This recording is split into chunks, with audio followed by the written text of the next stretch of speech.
Ce mec repart du supermarché sans débourser un centime. Il glisse une brosse à dents dans le sac d'une dame, pose une peluche dans le landau d'un bébé, fourre une chaussure de bébé dans la poche de quelqu'un, et pour finir il attrape une épingle à chignon, et la plante dans les cheveux d'une employée quand elle regarde ailleurs. Une fois tout ça fait, il fait ses courses tranquillement, quand les victimes passent à la caisse. Les alarmes se déclenchent partout en même temps. À chaque caisse il y a quelqu'un avec un article non payé. L'employée part vérifier, et se fait sonner elle-même. On la fouille et elle a rien sur elle. Du coup on met ça sur le compte d'un bug system, et on laisse passer tout le monde. Laurie sort sans avoir payé un centime, avec tout ce qu'il planquait sur lui. Ensuite il file dans un restaurant, profite que le serveur regarde ailleurs, échange son café contre celui de quelqu'un d'autre et le descend. Chipe un morceau de pain et le mange. Et avec le dernier bout, il trempe dans la sauce du voisin comme si de rien n'était. Là une belle fille attire son regard. Laurie s'essuie la bouche et se lance à sa poursuite. Sauf qu'il rentre dans quelqu'un en chemin, et une cigarette allumée lui tombe dans le pantalon. Dehors la fille se tord la cheville. Laurie la regarde les yeux dans le vague, quand soudain il ressent une douleur vive dans l'entrejambe. Il galère un bon moment à éteindre la cigarette, et finit par récupérer une bouteille de bière pour l'étouffer. 30 ans de célibat et Laurie kiffe toutes les femmes sans exception. Genre même les mamies il leur fait de l'œil. Une vieille appelle la police en disant qu'elle a croisé un pervers. Et vu qu'il y a eu plusieurs meurtres de femmes dans la ville,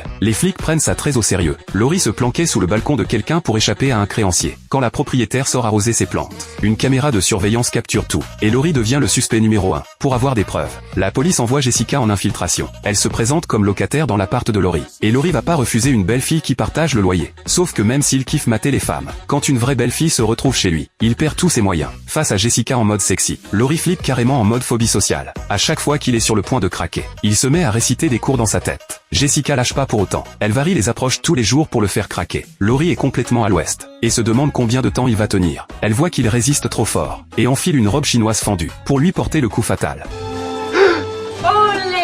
Mais Laurie tient encore, et se cogne la tête contre le mur pour se calmer. Après plusieurs jours à essayer, Laurie n'a toujours rien lâché. Elle rentre au commissariat, et dit au capitaine que Laurie c'est pas le coupable. Mais le capitaine est convaincu que si, et lui ordonne de retourner sur place. Laurie de son côté, pour éviter Jessica, sort tous les jours papoter avec son meilleur ami, et rentre pas avant la nuit bien avancée. Jessica est à bout. Impossible de finir la mission comme ça. Quand le capitaine l'apprend, il décide d'y aller lui-même avec sa femme. Il se pointe en se faisant passer pour des amis de Jessica, pour tester Laurie directement. À ce moment-là Laurie est dans la cuisine en train de couper du bœuf. Il entend des visiteurs, et ouvre la porte sans lâcher le couteau. Le capitaine voit ça et flippe de ouf. Il attrape sa femme et se barre en vitesse.